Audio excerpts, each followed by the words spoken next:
RenderForest.com.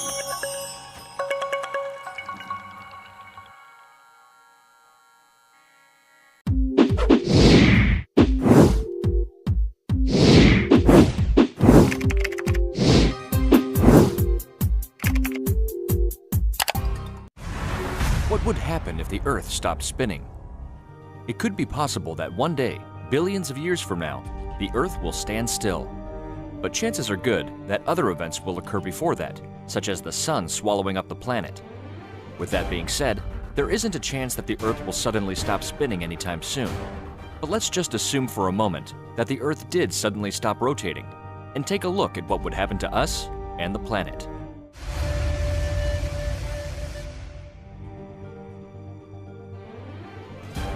Our planet spins at its equator 1,000 miles per hour as it orbits the Sun.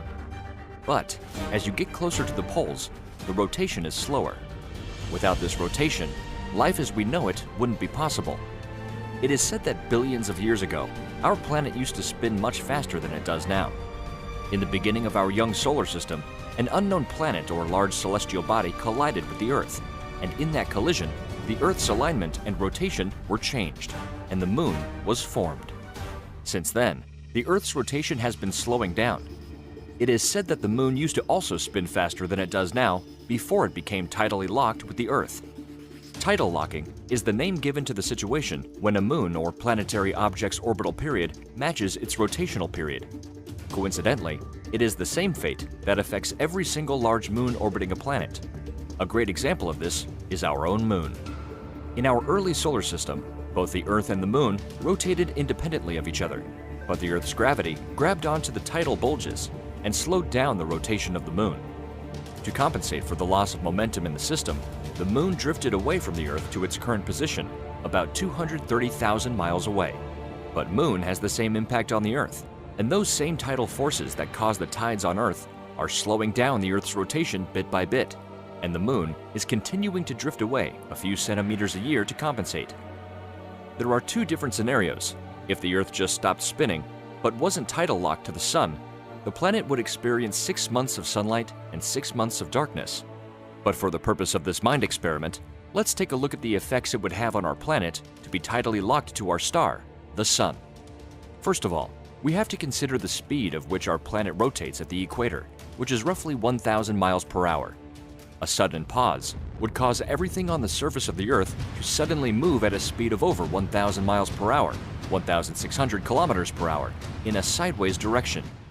Since the velocity needed to escape the Earth's gravity is over 24,800 miles per hour, everything would stay tacked to the Earth's surface, yet jolted forward.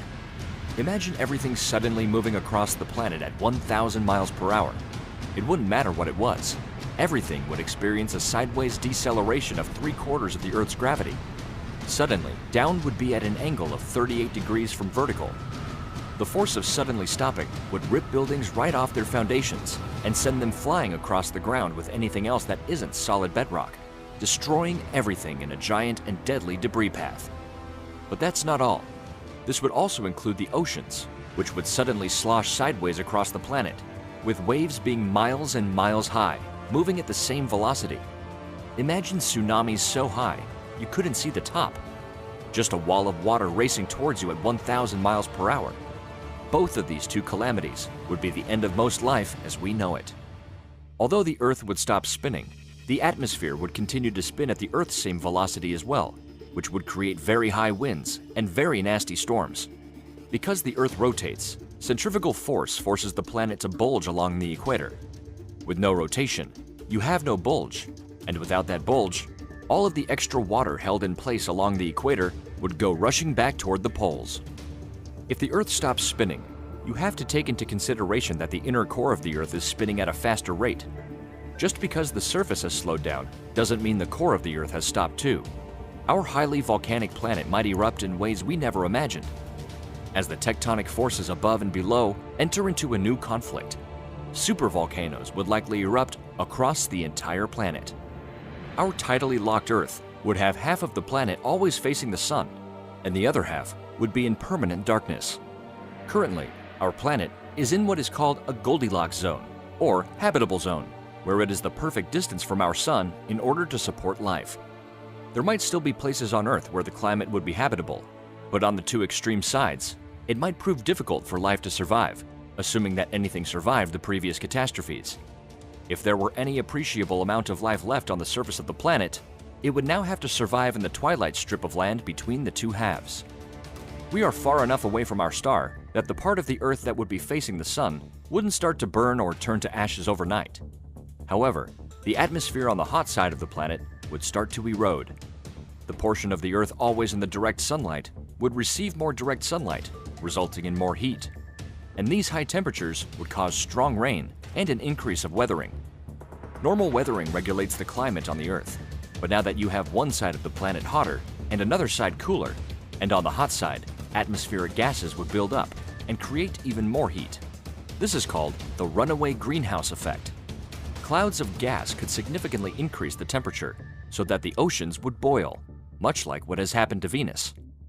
The middle of the planet facing the sun on its equator, or the substellar point, would end up so hot that almost nothing could survive. The cold side of the planet, on the other hand, would have a different situation. The loss of the sun's heat on the dark side of the Earth would turn the atmosphere into a dense gas, then condense into a liquid, and then further condense into solid ice. Of course, it is doubtful that the atmosphere on the dark side of the planet would turn into a solid form. Instead, it would keep condensing and creating a vacuum, which would pull air from the hot side of the planet, where the gases in the atmosphere would be expanding. With this happening, it might be possible that the atmosphere would make the planet livable, but the storms that would come from this exchange of hot and cold air would be unimaginable. There would be superstorms on both sides of the planet, with wind being strong enough to strip the very rock and erode it into sand. The next thing that would likely happen is that the magnetic field of the Earth would stop regenerating and slowly decay over time. The reason for this is because the magnetic field of the Earth is generated by a dynamo effect that involves its rotation. Our magnetic field plays a huge role in keeping our atmosphere intact, and this magnetic field also protects the Earth from cosmic rays. Where would this leave humanity? We are a very adaptable species that has seemed to survive other catastrophes, and even though we have powerful technology, being able to survive on a planet that has stopped spinning and is tidally locked to the sun would be a great challenge. We would be able to control our environment to a degree by moving underground, but growing food in such conditions may be difficult. However, you shouldn't worry about this happening anytime soon, as physicists have predicted